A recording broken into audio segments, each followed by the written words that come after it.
पांगी में अधिशासी अभियंता का तबादला बना विकास में रोड़ा, जनता में रोष, नेताओं ने उठाए सरकार पर सवाल।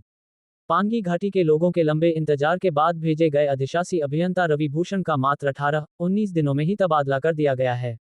ये तबादला न केवल स्थानीय लोगों को चौंकाने वाला है, बल्कि यह सवाल भी खड़ा करता है कि क्या प्रदेश सरकार पांगी जैसे दुर्गम जनजातीय क्षेत्र के विकास को लेकर वास्तव में गंभीर है। पांगी लोक निर्माण मंडल के इतिहास में यह पहला मामला बताया जा रहा है जब किसी अधिशासी अभियंता को 1 माह से भी कम समय में हटा दिया गया। इससे पहले करीब 9-10 महीने तक यहां सहायक अभियंता ही इस महत्वपूर्ण पद का कार्यभार संभाले हुए था। स्थानीय लोगों का फूटा गुस्सा। गांववासियों मोहन लाल, केवल राम, मोहिंदर कुमार, रमन सिंह, हर्षित कुमार, अमरेक कुमार, धीरज सिंह, काशीराम, दिलाराम, रामध्यान, गोपाल चंद, होशियार सिंह, सुंदर सिंह, केवल किशन, चेतरो राम, देवराज सहित अनेक ग्रामीणों ने सरकार से पूछा है कि क्या यही व्यवस्था परिवर्तन है। उनका कहना है कि अधिकारी पांगी जैसे कठिन क्षेत्र में आना ही नहीं चाहते और अगर कोई ईमानदारी से कार्य करना भी चाहता है तो उसे राजनीतिक दबाव के कारण बदल दिया जाता है।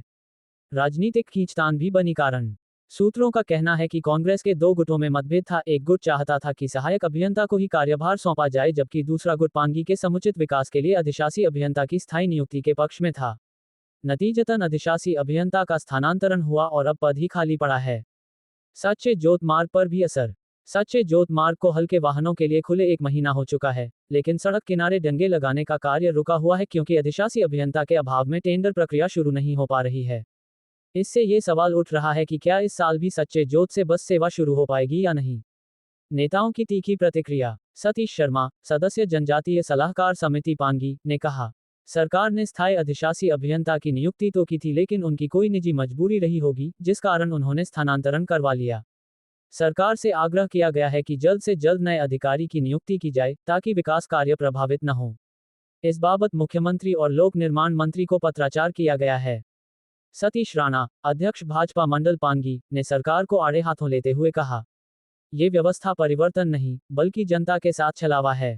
पहले 1 साल सहायक अभियंता से अधिशासी अभियंता का कार्य करवाकर विकास कार्यों को ठप कर दिया गया। अब जब स्थायी अधिशासी आया भी तो 3 सप्ताह में ही उसे हटा दिया गया। ये पांगी जैसे क्षेत्र के साथ सरासर अन्याय है।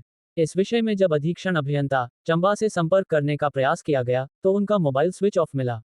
ऐसे में स्थिति को लेकर विभाग की ओर से कोई स्पष्टीकरण अब तक नहीं मिला है। जनजातीय क्षेत्र पांगी के लोग वर्षों से विकास की राह तक रहे हैं, परंतु अधिकारियों के अस्थायी तबादले, राजनीतिक दबाव और प्रशासनिक उदासीनता के कारण यहां के बुनियादी ढांचे में कोई ठोस सुधार नहीं हो पा रहा है। यदि सरकार समय रहते ठोस कदम नहीं उठाती तो यह क्षेत्र केवल फाइलों और घोषणाओं तक ही सीमित रह जाएगा। Pangi news today.